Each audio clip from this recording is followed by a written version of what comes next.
Jeudi 20 février, 7h30, en direct, vous êtes bien sur Grand Lille TV, toute l'actualité du jour dans votre métropole lilloise, le journal de la rédaction à suivre, en images en 7 minutes, un point sur votre actualité. Bonjour à toutes et à tous, bon réveil, bonne matinée en notre compagnie.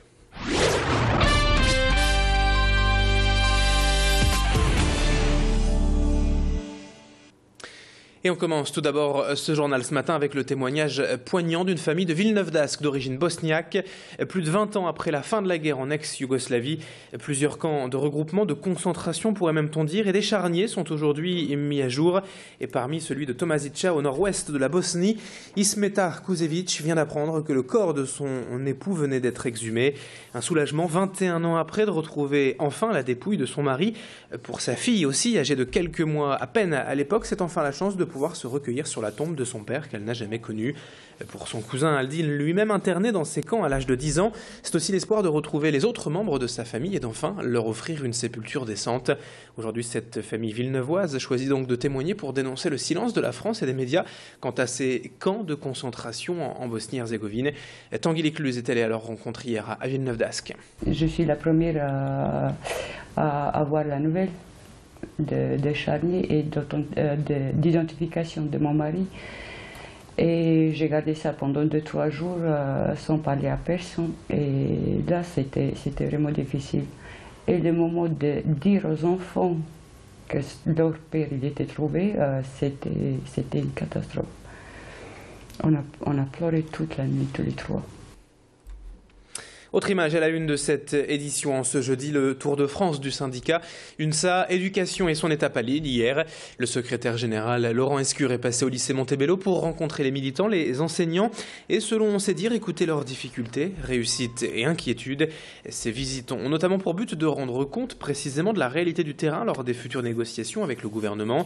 Car même si le syndicat reconnaît un changement de ton depuis quelques mois, les préoccupations restent nombreuses, particulièrement pour ce qui est du blocage de l'avancement qui s'ajoute au blocage du point d'indice des agents publics. Explication complémentaire au micro de Macha Grunessen, Laurent Escure, secrétaire général de l'UNSA Éducation, à propos de l'Académie de Lille. C'est une académie qui fonctionne bien, mais qui est en grande difficulté, parce que sa démographie la conduit à avoir eu ces dernières années des suppressions massives d'emplois, alors que parallèlement, cette académie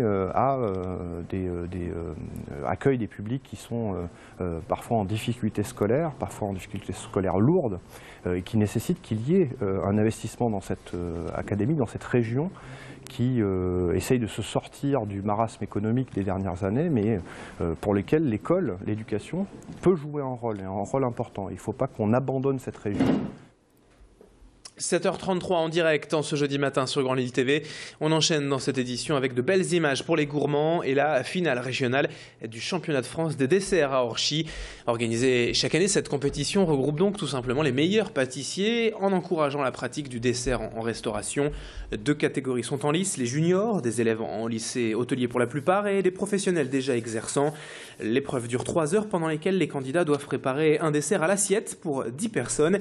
C'est un jury de spécialistes qui goûte et note chaque création. La finale nationale aura lieu fin mars à Nice. Adélaïde Bollard a rencontré la concurrente nordiste Laure Platio, chef pâtissière à la laiterie. Un dessert qu'on a préparé il y a 2 mois à peu près, quand on envoie un dossier. Et après, on le travaille nous-mêmes, on s'entraîne à faire ce dessert pour 10 personnes.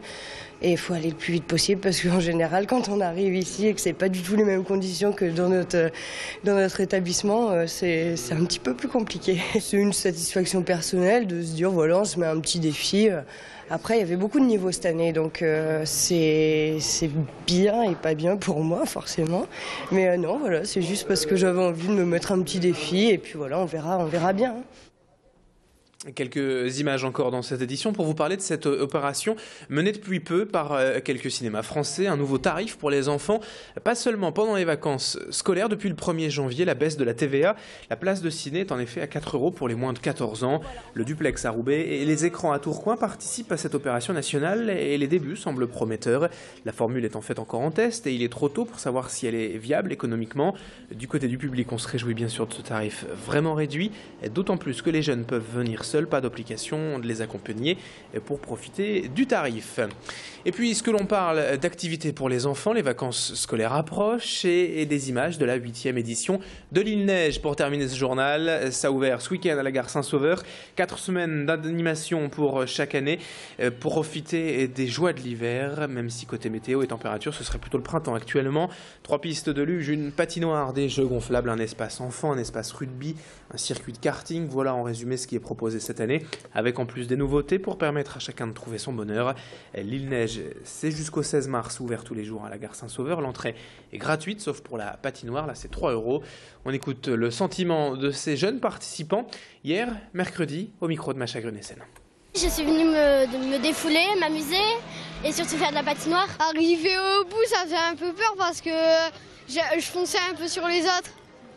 Ça partait un petit peu. Je suis venue m'amuser, je fais de la patinoire et pour s'éclater, et comme c'est tous les ans, c'est génial. Moi c'est un danger. Après moi c'est gagné. Au début on croit savoir, c'est facile, totalement facile. On arrive sur la glace, on se rattrape 2-3 fois et puis on se dit en fait c'est pas très facile. Allez, 7h36 en direct en ce jeudi matin. On enchaîne, nous, dans un instant avec la météo et l'infotrafic. Très bon réveil, très belle matinée à toutes et à tous.